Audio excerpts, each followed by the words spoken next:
Good morning, good afternoon, and good evening, ladies and gentlemen, to all who are joining us today for this event, the Y20 Indonesia 2022's White Paper launch. My name is Rahayu Saraswati, or Sarah for short, and so excited. I will be taking you through today's event. If you have any inquiries, please feel free to message me in the chat box. And of course, we are gearing up for an amazing year ahead, and we can't wait to welcome you here in Indonesia for what is sure to be an unforgettable experience. Today, we are joined by the G20 Indonesia's co-Sherpas, one from the Ministry of Foreign Affairs and the other from the Coordinating Ministry for Economic Affairs. And the Y20 Indonesia's co-chairs, Michael and Grace, our research division, including our lead researchers, and of course, our esteemed guests. We truly thank you for your time and your participation in today's event. We especially would like to thank CINT, the Network for Digital Survey-Based Research, for conducting in October and November 2021 a mobile survey of 5,700 young people aged 16 to 30 years old from 19 G20 countries: Argentina, Australia, Brazil, Canada, China, France, Germany, India, Indonesia, Italy, Japan, Republic of Korea, Mexico, Russia, Saudi Arabia, South Africa, Turkey, the United Kingdom, and the United States on their concerns regarding their employment prospects.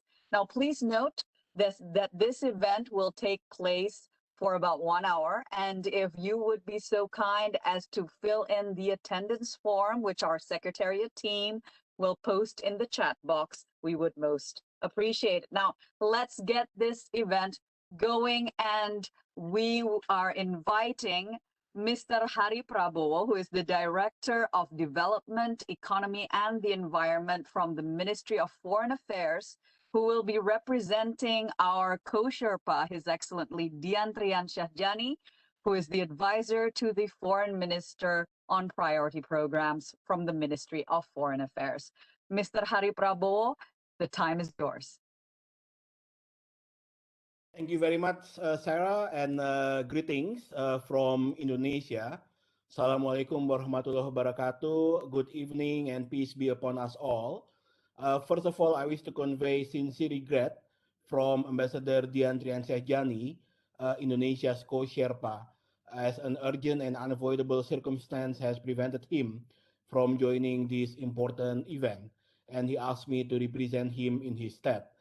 And let me begin by conveying also my sincere congratulations and appreciation to the Y20 Indonesia organizer and Indonesian youth for successfully formulating the Y20 white paper.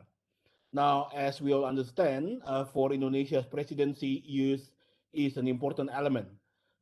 We value the important role of youth in our quest to recover together and recover stronger, particularly in this time when all stakeholders must work together to achieve full and inclusive recovery.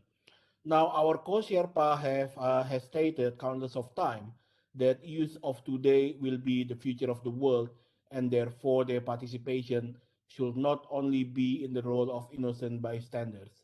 Youth must also take an active role and come up with concrete ideas and proposals to be further implemented for the progress and well-being of the world.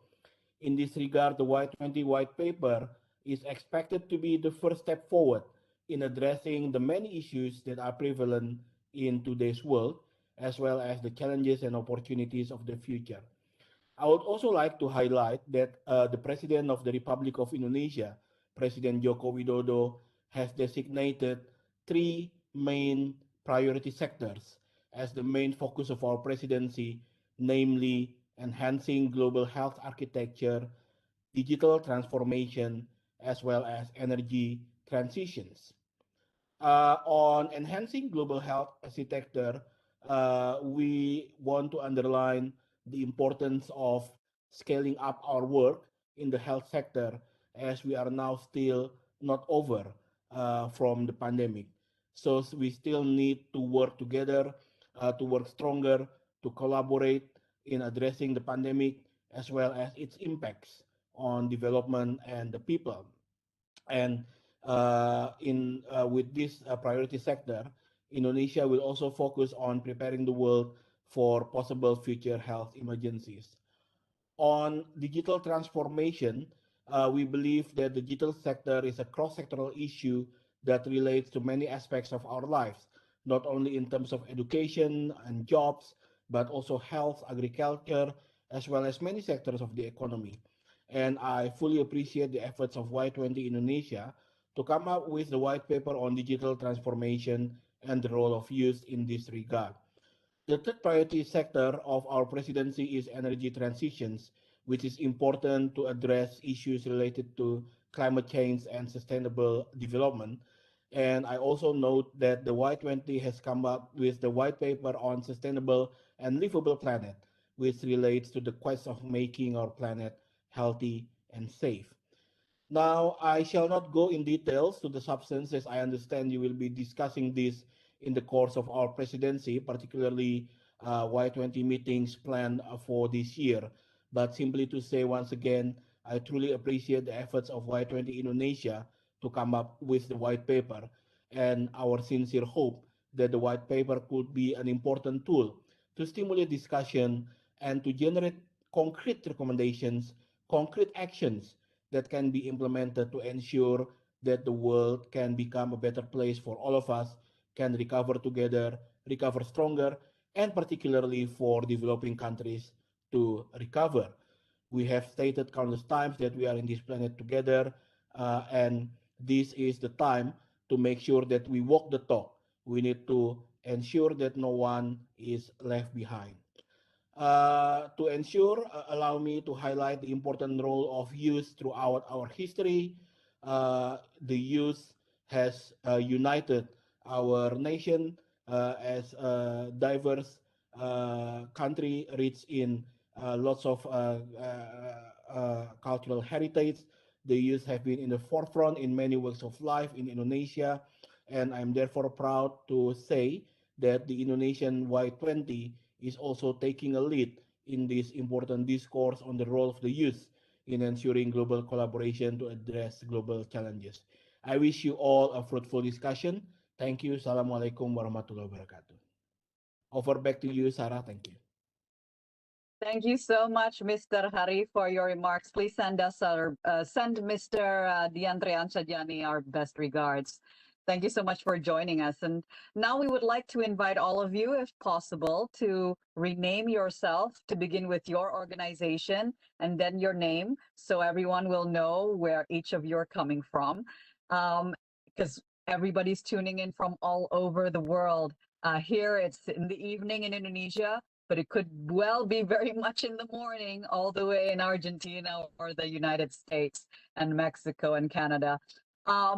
We would like to now invite our Y20 Indonesia co-chair, Gracia Paramita, who will be introducing us to the Y20 Indonesia presidency.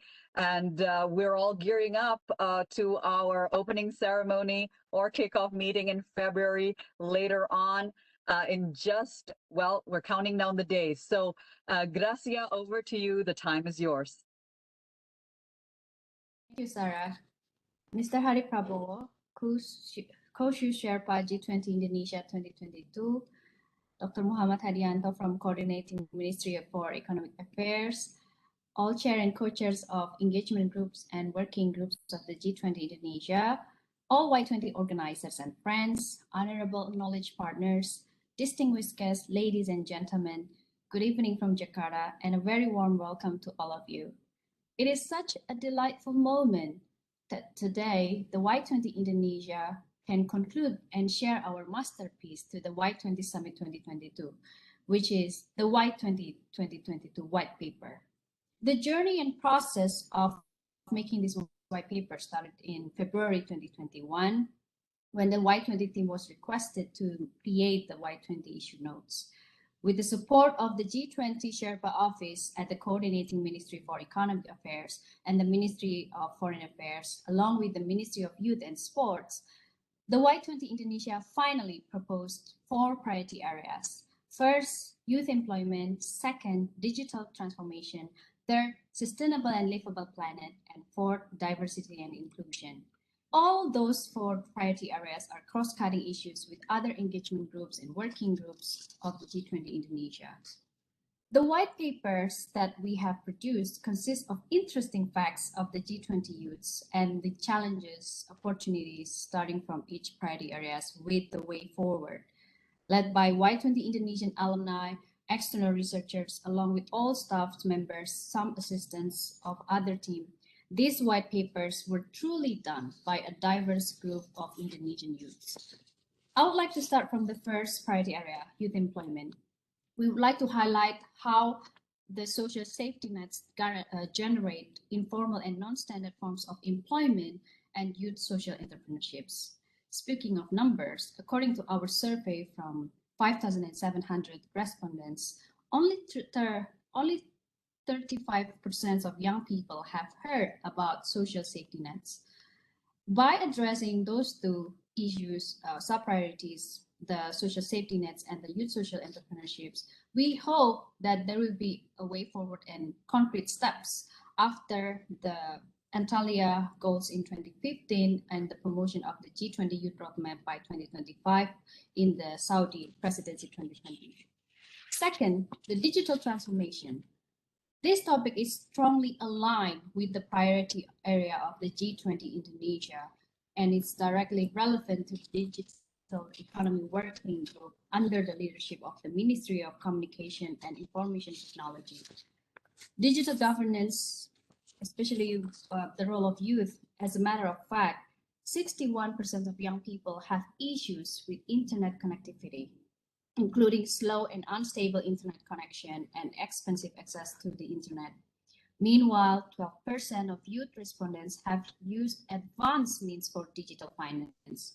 So the role of youth in digital governance and the digital financial awareness are two sub-priority areas which bridge the finance track and Sherpa track. Third, sustainable and livable planet.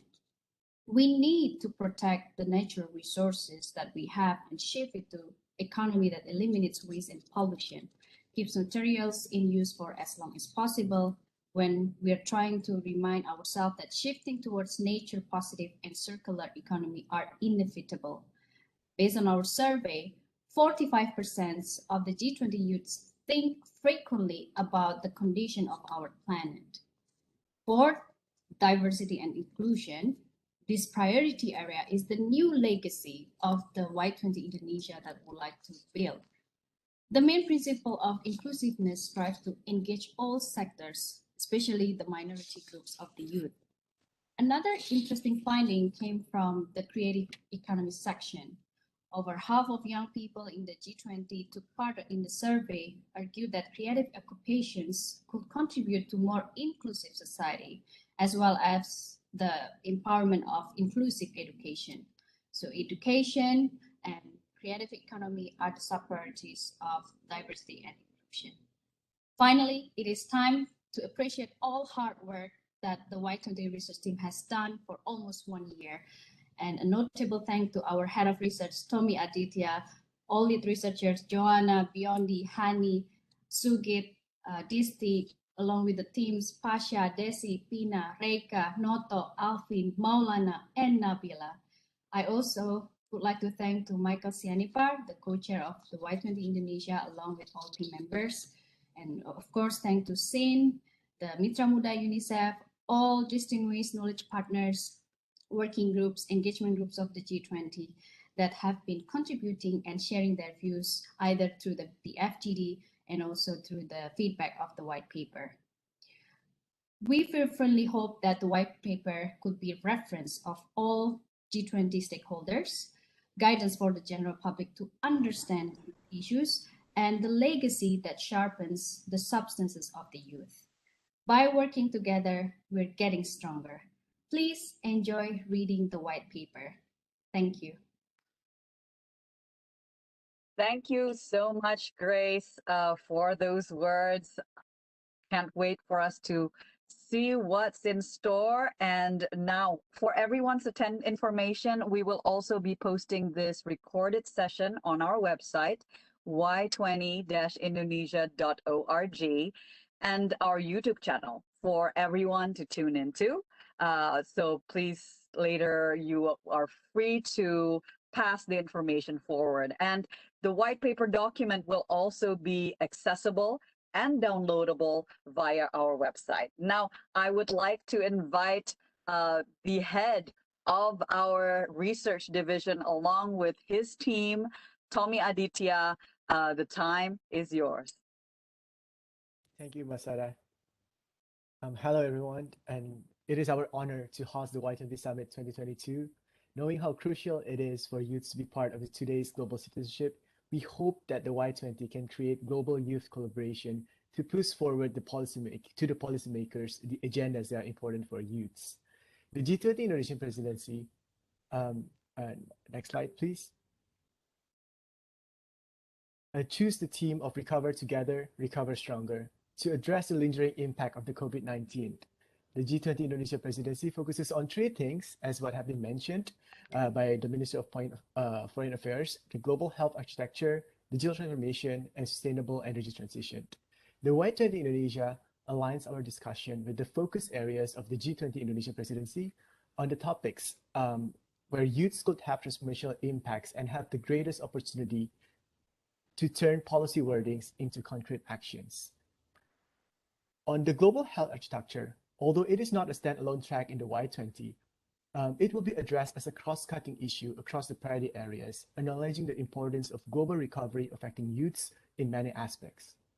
On digital transformation, we have seen how COVID-19 accelerates the digital transformation for private and public sectors. We put forward Y20 priority area on digital transformation because we feel strongly that digital policies need to be designed together with the digital natives, the youths, so more opportunities can be explored to leapfrog the post-pandemic recovery opportunities. On sustainable energy transition, we have also noticed how human activities cause harm to the planet that we're living in through waste, consumptive lifestyles, and others. We put forward a specific agenda within the Y20, the Sustainable and Livable Planet, because youths are the future of the planet, and the youth should have an equal stake in shaping the future of the planet in the policy discussion. We also would like to take into consideration the Y20 communiques that have been deliberated carefully by all the Y20 presidencies over the past decade. One of the most recurring topics within the communique is in the domain of youth employment. Youth diplomacy over years has resulted in G20 leaders' commitment to achieving Antalya goal in 2015 and the G20 Youth Roadmap in 2020 as a means to reduce youth employment by 15% in 2025. We seek to continue the efforts that have been made by the previous Y20 delegates to ensure that youths are protected amidst the labor market uncertainty caused by the global pandemic.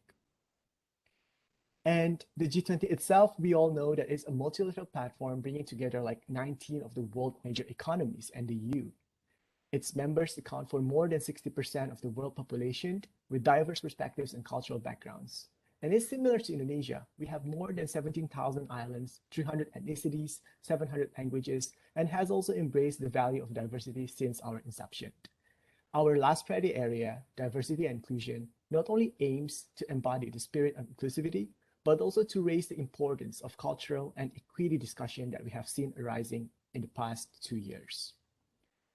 So, these four priority areas, youth employment, digital transformation, sustainable and livable planet, and diversity and inclusion, will be at the heart of the Y20 Indonesia discussion.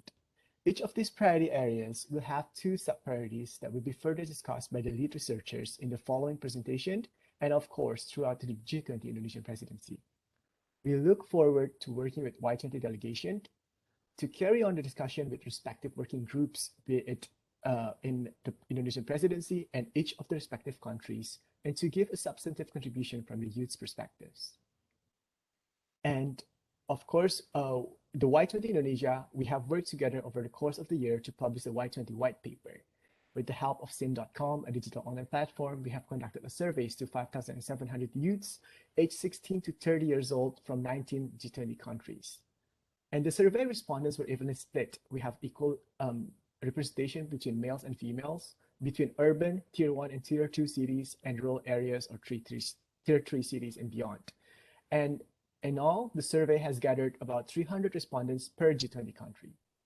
We are pleased to share the survey findings in our white paper, and we will work with the Y20 delegates to share the country-specific data of our findings. And lastly, we would also like to thank all the experts for bringing their expertise and experiences to enrich the discussions of our white papers. From the month of June to December 2021, we have interviewed 41 experts from government agencies, international organizations, academic institutions, NGOs, private sectors, and many others. We have conducted 14 focus group discussions with youth and government representatives, including with Mitra Muda UNICEF, G20 engagement groups and working groups, and many others. Your infallible insights have formed the foundation of these white papers, and we invite you all to read and peruse these white papers in the G20 policy formulation. And next, I would like to invite Joanna Octavia. Joanna is the lead researcher of youth employment, and she was also the Indonesian delegate to the 2018 Y20 Summit Argentina. Joanna, the screen is yours. Thank you, Tommy, and hello, everyone.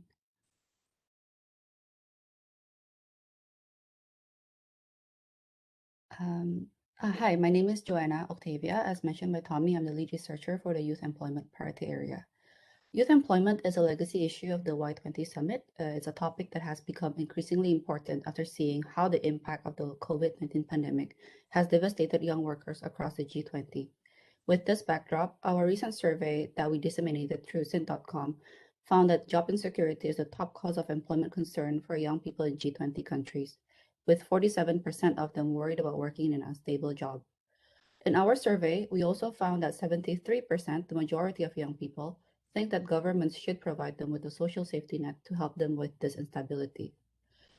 Aspiring youth social entrepreneurs also said that regulatory support, education and training, as well as financial help are their top three desired types of assistance. Unfortunately, at this moment, not all of these are currently available or accessible to all young people in G20 countries. Next slide, please. The first subtopic of youth employment criteria, the social safety nets for informal and non-standard forms of employment, looks at young workers working in lower quality jobs in the informal economy, as well as in arrangements outside of the traditional employment relationship. This includes jobs such as part-time work, temporary work, or 0 hours contracts. Our research shows that they face three main challenges. The first is their lack of access to public social protection programs. This is due mainly to the regulatory framework of their countries, as well as issues surrounding the availability of programs such as unemployment benefits for young workers with no employment history, and the practical barriers to registering, contributing, and claiming benefits. The second problem that they face is financing. Unlike full-time workers whose employers typically contribute to their employment benefits, workers in this segment often have to register and pay for their own insurance. For young workers with unstable income, it is challenging for them to make regular contributions. It also raises the questions as to who else is actually responsible for contributing to their social protection. Third, young workers have limited awareness of existing social safety net programs and initiatives because they are relatively healthy, without dependents, and view informal non-standard work as temporary while they look for a full-time job. This lack of knowledge often excludes them from the programs that are already available. Our research suggests that certain conditions and existing best practices can help young people to address these challenges. The first is by recognizing the involvement of stakeholders, such as civil society and workers' organizations or unions, in providing social safety nets can help young workers to design their own solutions until there is a more permanent mechanism in place. The second is the application of digital technology, such as mobile apps or mobile money, which can help young workers, many of whom are digital savvy, to bypass traditional registration and delivery challenges. The third is tailored income support for youth. In the form of cash, can respond to youth's unique life situations, alleviate the stress that they face, and help them to invest in their future. Lastly, we also need strong government leadership to facilitate the design and implementation of an inclusive social protection system for young workers, as well as the involvement of stakeholders to assist with registration and raising awareness. Our second subtopic looks to explore alternative employment for young people and therefore focuses on youth social entrepreneurship as a viable pathway to employment for young people. while also enabling them to address pressing community needs and making an impact in their society. However, young people seeking to become social entrepreneurs typically face five main challenges. First is the lack of regulatory support in their country by their governments, which constrains the application of policy tools that can help with the growth and survival of their social enterprises. Second is that they are operating in an extremely competitive funding environment. Investors investing in social investments tend to prefer to invest in established social enterprises to lower their risk and increase return, and they also prioritize businesses that are driven by technology. Lack of credit histories and collateral because they are young also makes it difficult for young people to access conventional loans. Third, young people tend to face challenges in hiring and retaining talent due to the non-competitive salaries and working conditions of social enterprises. Focusing on employment creation also means that they often work with groups of people or beneficiaries that lack skills and professional experience. The entrepreneurs themselves may also lack technical skills, for example, in impact measurement. Fourth, the social context and cultures where social entrepreneurs operate matter greatly to the growth or stagnancy of the business. Lastly, there are uneven development and opportunity gaps for young people living outside of the major cities to access information and resources, especially in developing countries. Our research suggests that there are best practices that can help to address these challenges. The first is that internet-based financing alternatives can offer young people an easier way to secure financing. iCycle, which is one of the social enterprises involved in this study, was successful at raising £15,000 through a crowdfunding campaign on Kickstarter. Second, embedding social entrepreneurship in educational support programs such as in university, high school, or youth organizations can give young people the organizational support they need to experiment with social ideas. Third, government support and recognition can lead to the creation of regulation and policy instruments that support the growth of social enterprises, as well as raising awareness for the products and services that youth social entrepreneurs produce. For example, Kulaku, another youth social enterprise that we engaged in the study, was invited by the Ministry for Cooperatives and MSMEs to promote Indonesia's coconut products at the Dubai Expo in 2020.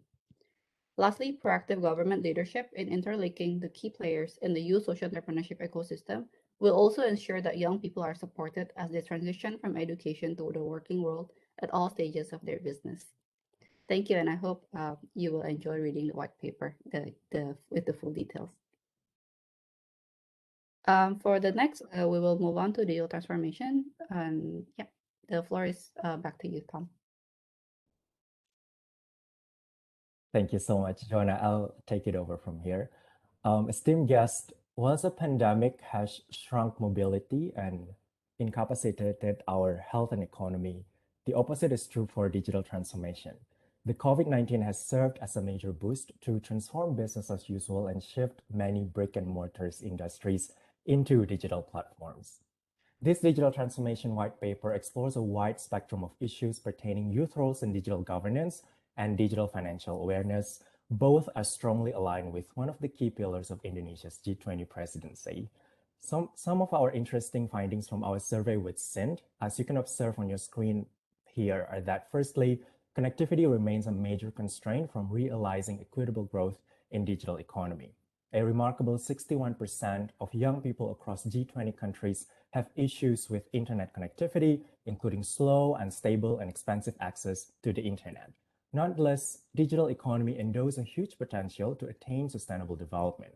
Between 2011 to 2014, for example, digital payment unlocked access to over 700 million people, helped paving the pathway out of extreme poverty. We also noticed there is a persistent talent gap between supply and demand. Taking a closer look at which talents do G20 youths refer to exactly, when talking about the skills deficit, the G20 youth feels that software development, security, and data are the top three required digital skills for future readiness. Next slide, please. The relationship between the youth and the digital industry portray two sides of a coin. On the head, digital innovation is mostly led by youth as the digital native, but on the tail, youth remains disproportionately affected by the speed of changes that are often catered by still nascent and ambiguous policy framework. To enable sustainable recovery, digital dividends have to be enjoyed by all. The policy and standards governing digital transformation need to empower youth and narrow this gaping inequality, including by scrutinizing number one, the widening digital divide and the absence of infrastructure, not only in 3G, 4G, 5G coverage, but also in competitive price setting, speed and stability, service reliability, and ensuring the presence of enabling infrastructures in logistics, warehousing, electricity, postal services, etc., that can render digital economy accessible by all.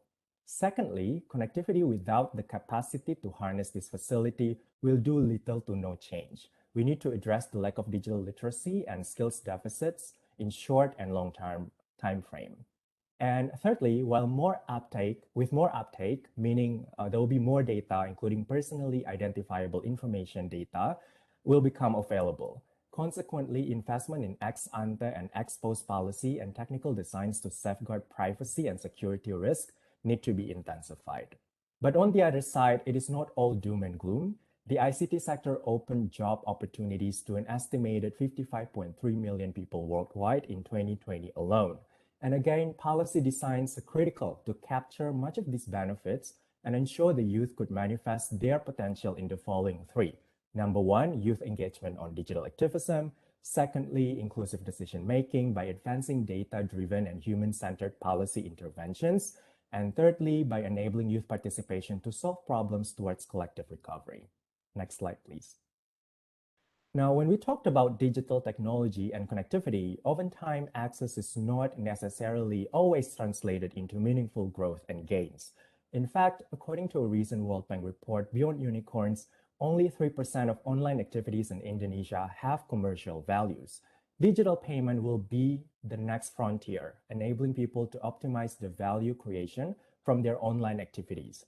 However, another catch, also taking from the Indonesian example, over half of the financially excluded population are not aware of the presence, usage, and benefits of digital financial services, or DFS. This is why promoting awareness overall is given the center stage by the Y20 Indonesian presidency. The issues here are also quite broad, covering in challenges side number one, supply and demand risk factors by identifying barriers to youth uptake from supply and demand dimensions. Secondly, lack of financial literacy by addressing the fundamental in financial literacy for youths to buffer shocks during unfortunate times. And thirdly, the rise of digital currency and cryptocurrency, including CBDCs, by anticipating risk from spurring blockchain-enabled currencies. From the opportunity side, delegates are expected to think through, number one, how to expand DFS beyond just the convenience of doing transactions from home or from your dining tables, but how to unleash the potential of DFS in relations to poverty eradication and SDGs attainment, for example, through lessening barriers to remittance transfers or providing healthy cash flows through microloans to small youth enterprises. Secondly, improving financial inclusion and women empowerment by democratizing access and promoting women inclusion in mainstream economy. Lastly, deepening use cases for more advanced DFS uptakes, exploring use cases for government and private sectors to harness emerging technologies, for example, for a more well-targeted cash transfer to poor households or a more efficient tax collection. There are indeed a lot of uncertainties and dynamics when we look at the issues of the digital world. A lot has been said on these issues, yet the remaining elephant in the room is often the question, how? We will work with the Y20 delegates to formulate recommendations that are politically feasible and also practically executable to enable greater policy adoption.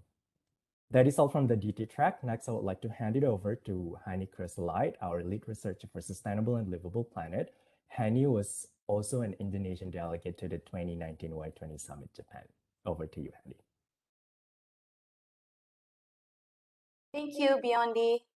Hi, everybody. My name is Hani. I am the lead researcher for the Sustainable and Livable Planet, one of the priority areas that we are putting forward for the Y20 2022 this year. First of all, why the topic of Sustainable and Livable Planet? A sustainable and livable planet is an existential issue to all of us, but especially to youths, because youths are the inhabitants of this planet and will continue to inhabit it even when the older generation has passed away. Our white paper found that over 45% of the G20 youths think very often about the planetary crisis and among which are concerned about how environmental issues will affect or are affecting them personally. Another key finding from our paper is that youths are especially vulnerable to the planetary crisis because youths often have to rely on adults making decisions on their behalf, and unfortunately, 64% felt that they're not being listened enough when they talk about the planet. Sustainability is an issue that has been discussed over and over again at the Y20 Summit as well as other youth summits. Youths have demanded a radical transformation to our current economy and embrace nature and circular economy, and to do it in an equal way to make our planet more livable for the present and future generations. I will talk more about it in the next slide. Our white paper conveys that the challenge in our current economy is that it is linear. We take products from nature, we process them, and waste them almost immediately after they're used, which created resource overuse problems and excessive waste generation that the planet can no longer hold. The system created extreme forms of inequality with impacts felt disproportionately by indigenous and local communities whose livelihood is intimately linked to their habitations. The good news is, since we created this issue, we can also be the solution. In order to address our resource overuse and excessive waste generation, we need to, number one, protect the resource we have left through creating a nature-positive future, and two, we need to stop excessive waste generation or pollution through implementing a circular economy, an economy that eliminates waste and pollution, keeps materials in use for as long as possible, and regenerates natural system. Next slide. To enable this economic transformation, we need combination of factors and roles from various stakeholders, which is outlined in the chart on the left here. Youths should also be involved in enabling this transformation and can partner with the G20 countries to create this transformation to a nature-positive and a circular economy. Youths have the assets to enable this transformation. Youths have been using their voices. They advocate ambitions, raise awareness of this issue, and youth also take actions. Youths have involved in various programs to protect and safeguard the environment, act as conscious consumers, and also innovative producers. In our white paper, we display various case studies to show how youths play an important role in enabling change, as shown in the case of Malawi Youth Restoration Program, in Reservoir Youth Land Trust, and other various circular economy ventures that are enabled by youths. Lastly, over 88% of youth surveyed indicated that they could encourage others to take action. And we have seen it in our own eyes, how even in the pandemic era, youths have become more productive, calling out on changes they'd like to see in the world. And this is the time for youths to start demanding the future that they want, the transformation that the planet needs, and with support of the leaders. Youths are a powerful generation that can invite world leaders, decision makers, and the whole society to work together to achieve a safe, inclusive, sustainable, and livable planet for all. I would like to invite you all to read our findings in the white paper and help youths realize this vision to create a planet, a better home for all of us. That is all from the Sustainable and Livable Planet. I would like to hand it over to Disti Winata, our lead researcher for diversity and inclusion. Disti was also an Indonesian delegate to the 2011 G20 Youth Summit in France. Over to you, Disti.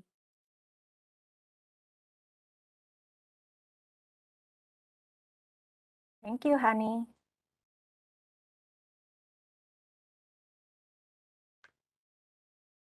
And hello, everyone. My name is Disti, and I'm the lead researcher for diversity and inclusion track for this year's Y20 Summit.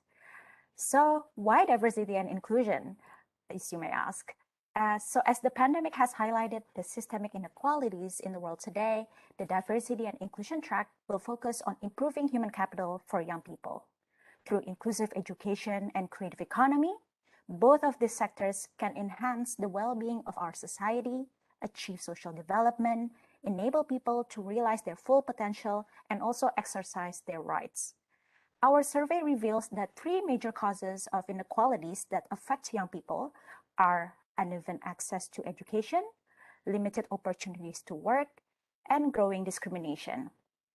1 in 3 people actually said that the G20 should address universal access to quality education. On the other hand, over than half of G20 youth said creative occupations can have an impact to build an inclusive society. So let's take a look at inclusive education. On the next slide, please. Our research indicated that part of realizing inclusive education really comes down to transforming the way we teach and learn.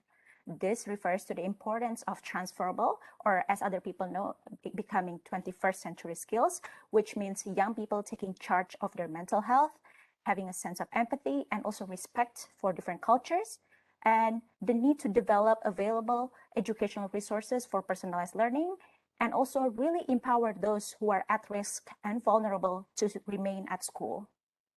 These opportunities have become what we can address to address the challenges. So these opportunities, first and foremost, is to facilitate young people to get access to education through inclusive teaching, financial support, and flexible legislation. Secondly, the pandemic also reminds us that each learner is unique, no matter their abilities, where they live, and also their status. As such, it has highlighted the need to develop learning materials and other resources that really can help all learners thrive in their learning journey. Last but not least, we need to mainstream decision-making opportunities for young people so that they have the necessary tools, and it is critical for them to express their concerns and opinions. In fact, our research actually shows that young people are more likely to become a leader if they know another leader in their network. Now, onto youth in creative economy. Before the COVID-19 pandemic, the creative economy was very much a promising sector with a contribution up to 10% of the world's GDP by 2030. In addition, the creative economy also fosters inclusive values by introducing local culture, employing young people, and also adopting innovative ways of working. However, there are challenges that persist, especially young people entering the creative economy. First, the pandemic resulted in demand shocks across creative and cultural experiences, goods, and services, which threatens businesses whose products are not accessible digitally. Second, as one of the largest sectors employing women, minority groups, and also informal youth workers, their world of work becomes increasingly precarious in the times of today. Last but not least, there is a low awareness for young people to pursue creative occupations at school and also in their community, which can potentially hamper their freedom of self-expression. In response, strengthening community and creating an ecosystem for collaboration and innovation are key for young people to thrive in the creative economy. Firstly, we found that profit is not always the biggest driver for them as creative workers. In fact, they actually need a safe space to collaborate that can help them continue their work, and whether it's to preserve a cultural heritage or to simply express their creativity. Second, the ability to qualify for certification and gain meaningful skills outside formal institutions can really catalyze young people to pursue creative occupations. Third, as a generator of innovation, the creative economy has a high tendency to experiment with new ways of working, and they rely heavily on intangible assets. As such, a framework that helps young people to keep innovating and experimenting can really make our cultural diversity and creative economy flourish. Diversity and inclusion really benefit everyone. In view of the theme of Indonesia's G20's presidency, Recover Together, Recover Stronger, young people's contributions to supporting an inclusive recovery and embracing diversity in our society has never been more urgent and important. Although the pandemic has revealed the flaws of existing systems and also widened the risk of divisions, it has presented the G20 community an opportunity and also an urgent call for concrete actions, coordinated solutions, and clear frameworks to tackle inequalities, empower those who are left behind, and also enable sustainable growth.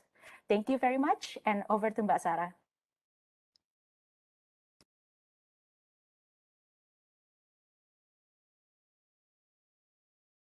Thank you so much, the research division.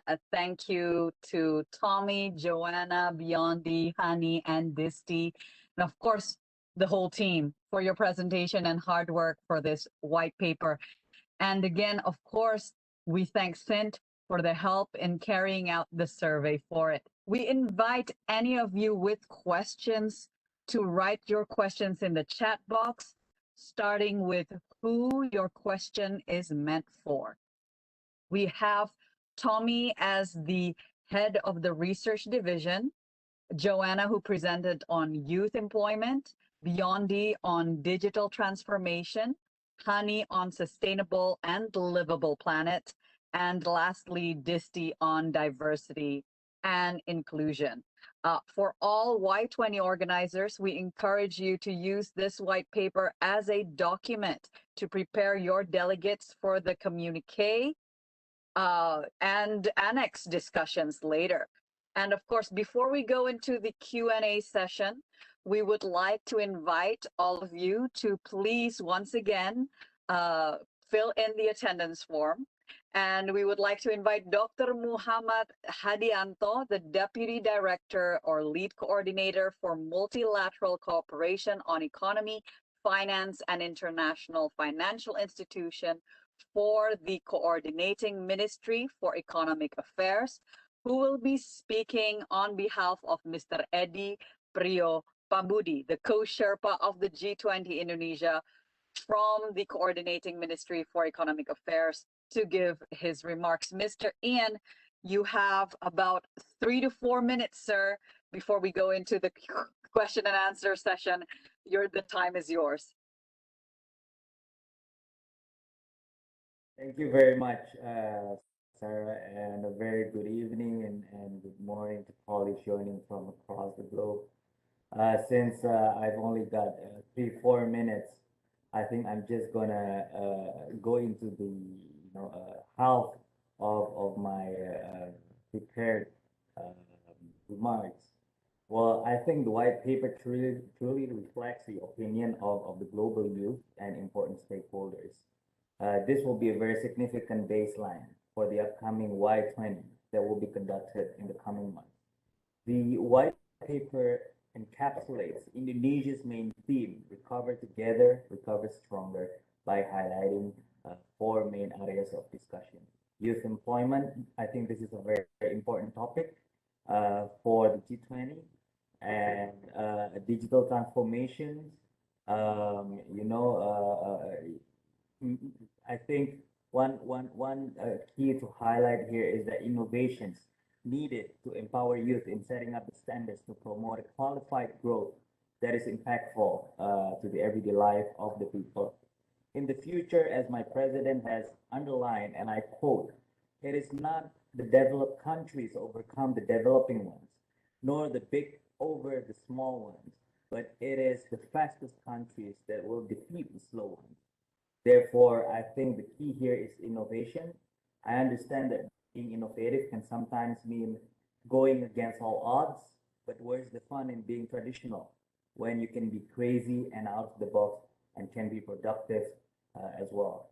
And sustainable and livable planet, I think colleagues have highlighted quite elaboratively the points. And the last thing that I would like to emphasize is on the fourth one, the diversity and inclusion. I truly appreciate the initiative to bring these issues into the table. We've seen events across the globe where attempts to undermine the power of intercultural and interreligious diversity are far greater than efforts to promote an inclusive development of the society.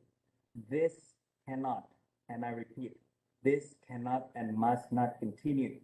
Reflecting from our history of nation, Indonesia is strong because of diversity. Indonesia is solid because we protect each other. We respect each other in tolerance. Indonesia is still standing today through multiple crises because we value the notion of Bhinneka Tunggal Ika, or united in diversity. So I strongly encourage you guys to find practical ways that can help strengthen the culture of diversity and inclusion in the society. And finally, I wish you all a great and Y20 under the chairmanship of Indonesia's Youth Diplomacy and the marvelous team working behind them. You are all in good hands. Thank you very much, and back to you, Sarah.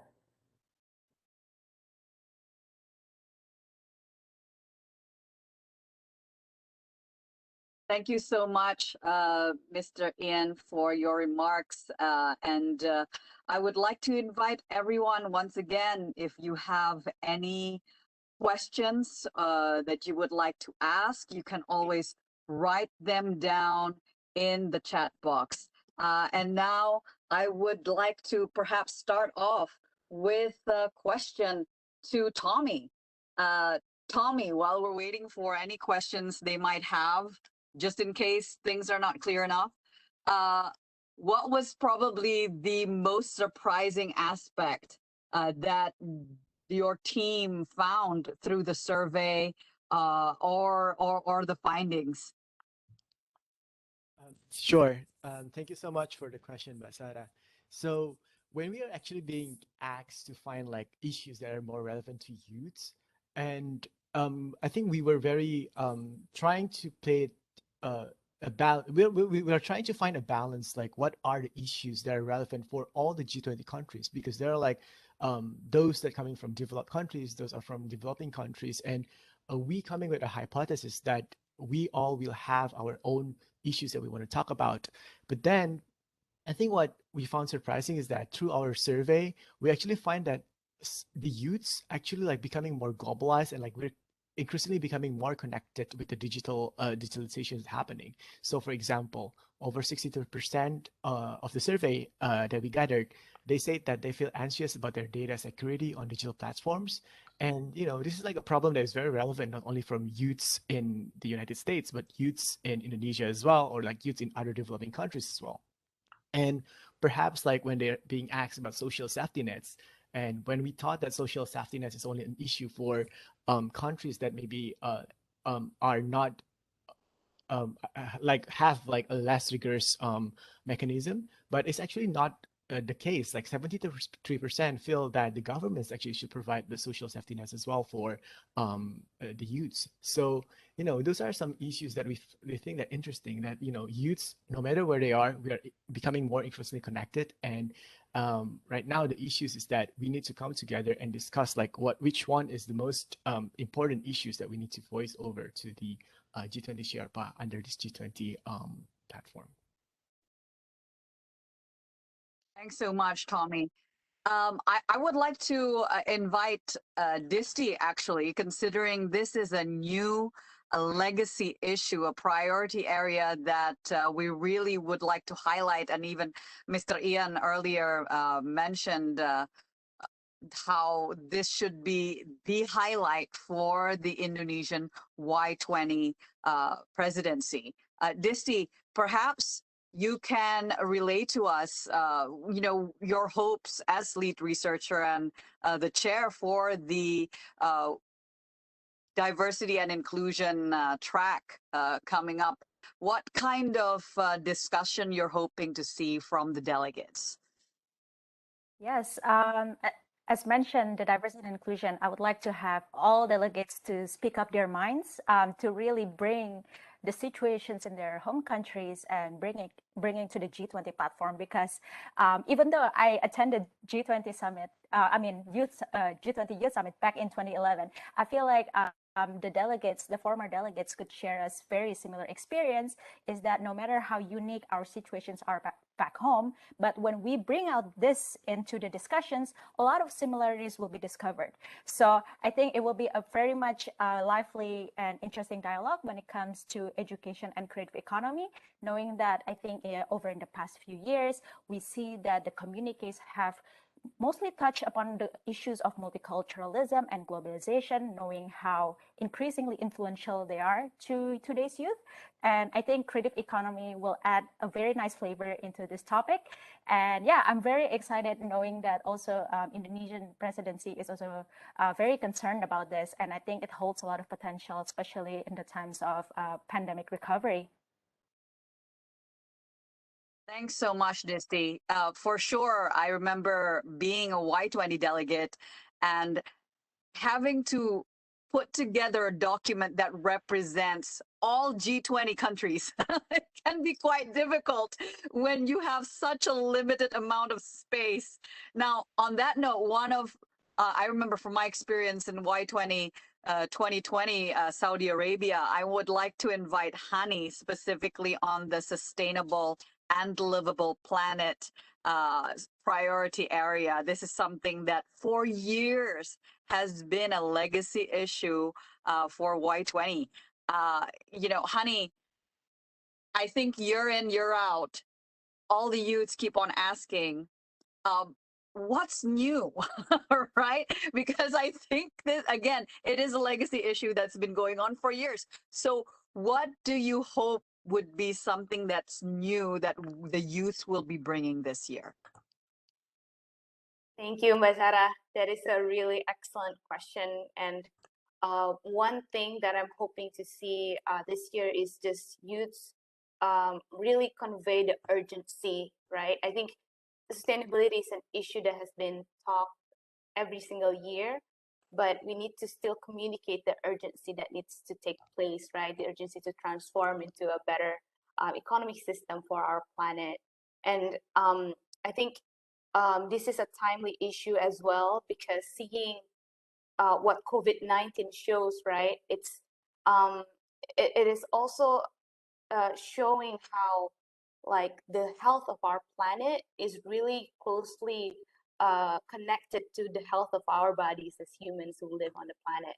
So what COVID-19 also taught us is the urgency of actions, like how it matters, right? When we do preventive measures, like when countries enact lockdown measures, and when we do behavioral change, such as wearing masks and washing our hands, those combinations of measures really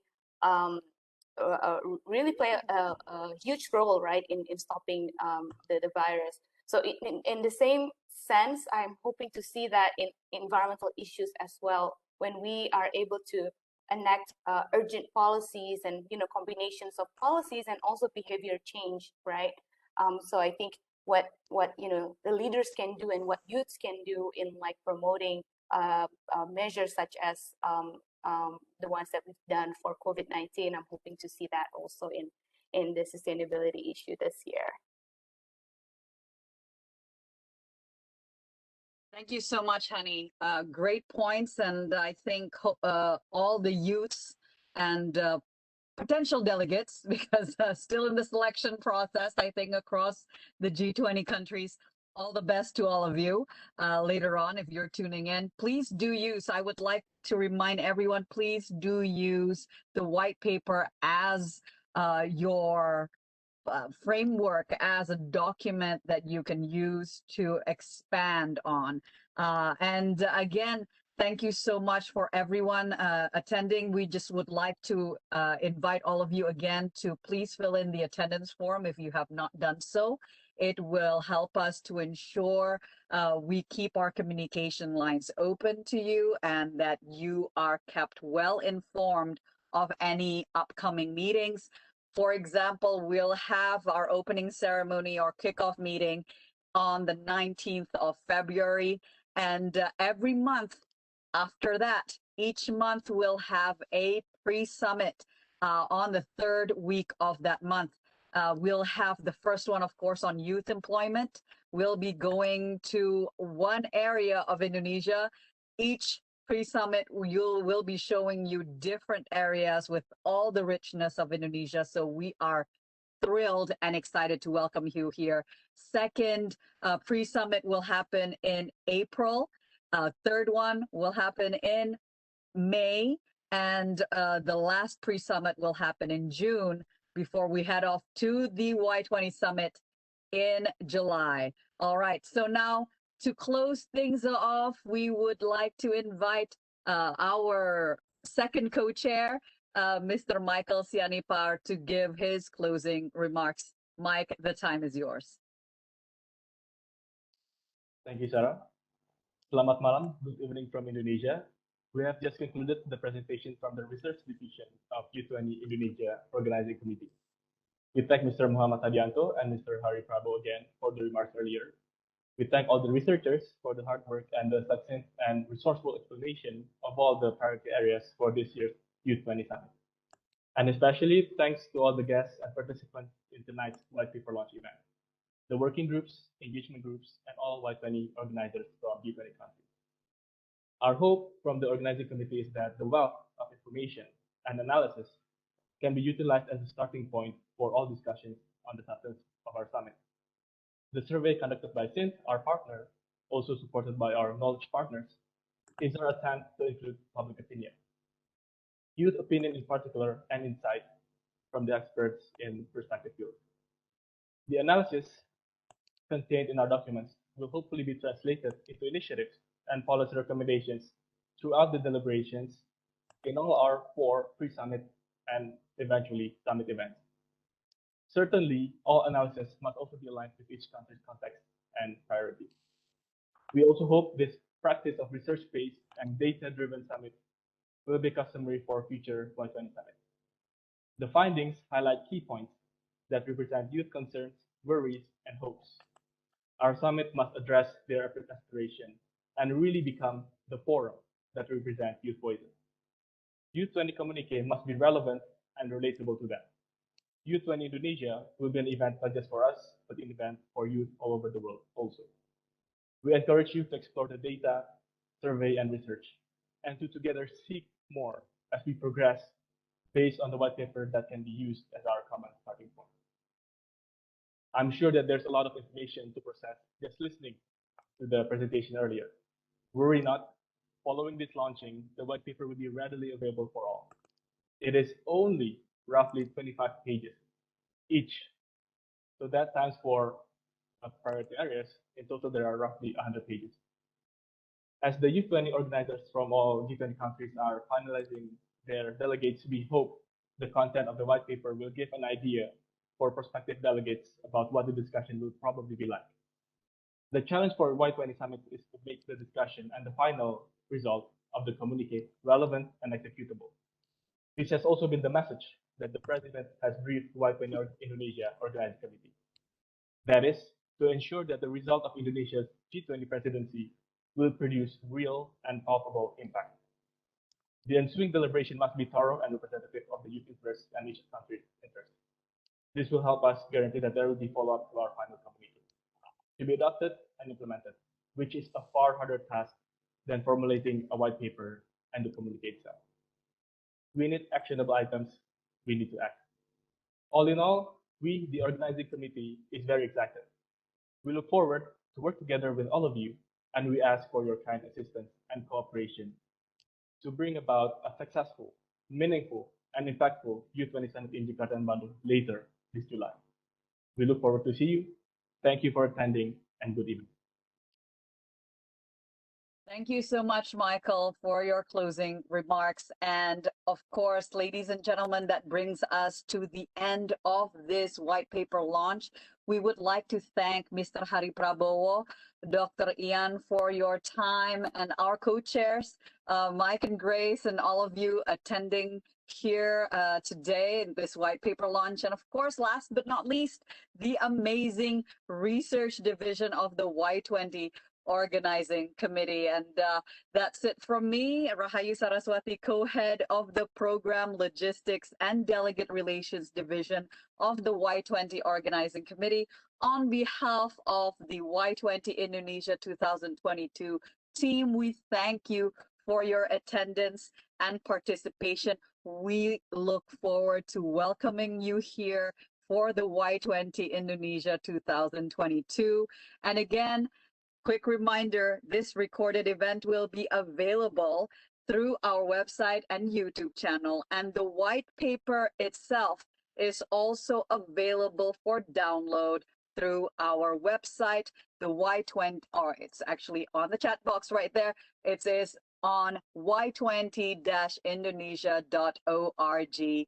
Feel free to also follow us on any of our social media platforms, including Instagram and Facebook. And thank you so much once again for all of you for tuning in. See you soon. See you in Indonesia. Selamat malam.